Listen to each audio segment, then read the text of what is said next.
Why you should draw while you talk. Models work best if you draw them. Why? Do an experiment. Speak in front of an audience about a subject and look to see how many of the listeners make notes during your lecture. Give the same talk again to a different audience, and while you are speaking, draw models for them that roughly illustrate your thoughts. How many of the listeners copy the models? How many make notes this time? These are the advantages of giving ideas a visual form.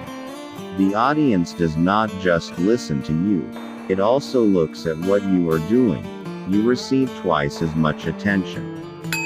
Attention is directed from your person to your subject. You are no longer standing in front of a jury, you are speaking with the jury about a separate issue. Images are always remembered in connection with feeling and places. Your listeners will look at the model and remember your lecture.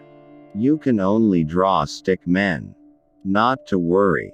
The more sophisticated and perfect a drawing is, the more alienating it is. With simple, clear drawings, the audience gets the feeling that they could do this too. So stick with your stick men. This doesn't require you to be a talented artist, but keep developing them. Hello viewers, if you like this video, click the like button and subscribe our channel to get latest updates.